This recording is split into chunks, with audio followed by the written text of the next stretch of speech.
When the me generation adopted the hustle of the streets, and a new sound was erupting from the underground. Rock and roll started in back alleys and small clubs, but by the mid-70s, top rock acts were filling stadiums and arenas. And their music, well, it was often overshadowed by spinning drum sets, never-ending bass solos, and outrageous costumes. Meanwhile, young unknown bands were looking to capture rock's early arrogance and energy. All they needed was a place to play. That place was located in New York City, a club with the mysterious name of CBGB. We'll find out what that means later. But first, let's hear what made this downtown temple famous. Everyone thinks of CBGBs as, oh, I wanted to go there. No, you didn't. This was like the worst neighborhood, you know, in New York. Surrounding CBGBs was the Bowery. It was the most notorious down and out neighborhood in New York. On the Bowery, the Bowery. It was a scary place to hang out. The Bowery, I'll never go there anymore. But a very savvy place to open up a club where you could afford to just be super creative. For $1.50, you could get a quart of beer and a pack of cigarettes. And boy, you were doing okay. CBGB's, strangely enough, stands for Country, Bluegrass, and Blues. And other music for undernourished gormandizers. No one ever knew what the U in Omfug stood for, because it changed every week. It was some weird hilly thing. Hilly Crystal was a burly Jewish guy. He really respected creativity. He would not allow cover bands to play CBGBs. You had to come in with something original that you had created and make your own statement. It reeked of urine. You know, it was grimy as hell. But that little stage in the back, you know, I mean, when they started having music, that's when it started happening. Suddenly, rock and roll wasn't something that just happened in arenas on huge stages by people who were semi-godlike. I mean, you had to pass by the dressing room at CBGB's to get to the bathroom. Blondie came up through CBGB's, and Debbie Harry certainly had a trail of groupies of both genders. God, Debbie Harry up there in her fishnets. You'd look around and look at the guys like staring at her and think, oh my God, that guy's gonna rush the stage. I made it a policy, the only way they could play CBGBs, they had to do their own music. And once that word got out, everybody started to come. The name of this band is Talking Heads. The stage at CBGB launched the careers of Talking Heads, Blondie, the Ramones, and many others. It showcased diverse approaches to rock and roll, and it's considered the birthplace of punk rock. It was like the Wild West down here. Yeah. The cops they just forgot about us. You know, buildings are burning east of us, and the fire department didn't even come. They weren't picking up the trash. New York City was completely bankrupt at the time, and what it did is we started having fun with no money at all. You could work a part-time job a couple of days a week and still afford your apartment, which was $100 a month back then, and then have time to work on your music or just hang out. The cheap housing that Lower Manhattan offered was attracting young musicians and artists eager to develop a voice of their own. Hilly's floundering bar caught their attention. The first of those new groups to play there was Television, who in turn suggested it to their friends, the Ramones. We spoke to Television, and we got a job one of the nights, you know, at CBGB's. It's just a little dumpy little bar on the Bowery. No one going to it. We played our show, first show, and I think there was 2 people in the audience. Well, they really didn't have it together. Their equipment would break down. They were yelling and screaming at each other on stage. There was more yelling and screaming on stage than playing, you know. They were saying things that were personal to them, and I loved it. Everybody was desperate to find a place to play. And so CB's became the place, sort of the welcoming, open arms to anybody. As word of a new music scene spread through the downtown community, CBGB became the place to be.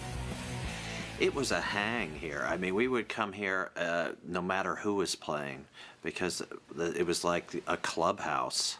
Everybody came here every night. Seriously. We would just, what are you going to do tonight?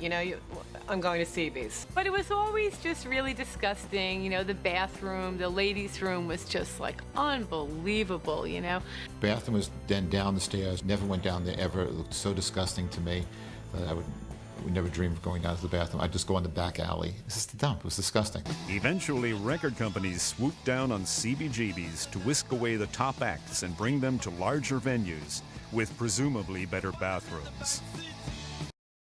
Well, the first time I saw X was at the Whiskey A Go-Go, and I'd read about them in an article that Chris Morris wrote called, in the LA Reader, called It Sounds Like Murder. Okay, come on in my bathroom. We have here, you probably can't see this, it says Circle Jerk Suck, Fuck the Fears, which are real popular bands, and that's nice graffiti actually for them. Fear Sucks, that's always popular. And he had lyrics from the different bands, and the X song that he had the lyrics from was Johnny Hit and Run Pauline. And I read the lyrics and I thought, these are good lyrics. This is some serious poetry going on here. Wasted Youth is a punk band. No more, here's a good one, come on over here. It says, no more punk at the Whiskey. Easy come, easy go. And I really hope that they don't think that because it wasn't easy to get it here and it isn't easy seeing it leave, but I guess some people look at it that way. So I walk in and X is into the second song of the set, and they were just incredible, man.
Now, if you could put an X song on the radio and put it up against a 21 Pilots or a Say Motel or something, and it doesn't sound out of place. It sounds it fits.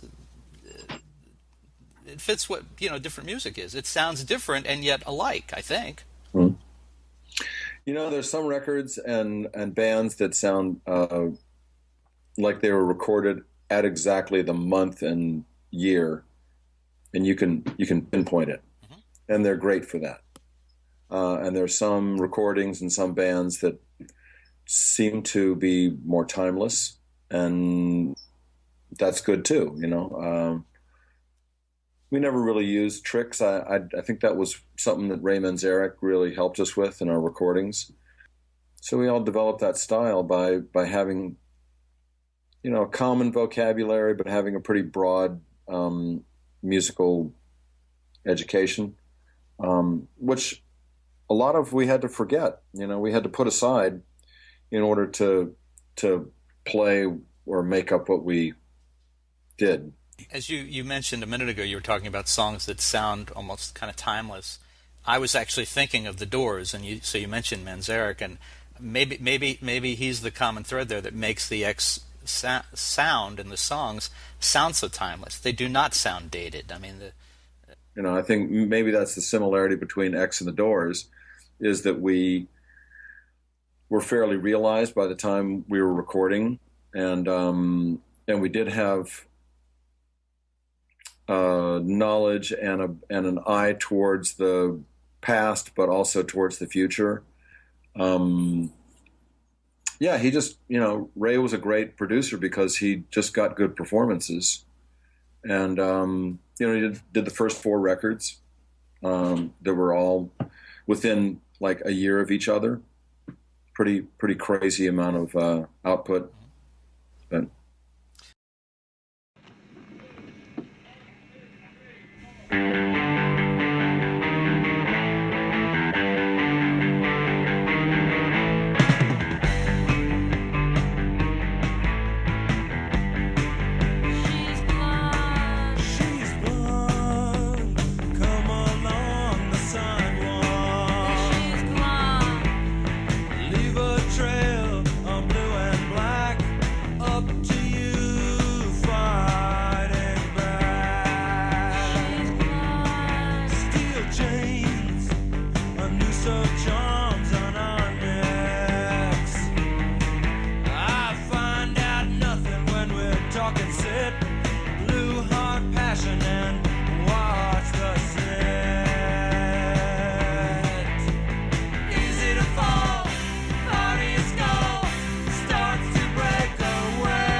country, bluegrass, blues, and other music for uplifting gormandizers. What exactly is a gormandizer? According to Hilly, it's anyone with a voracious appetite for music.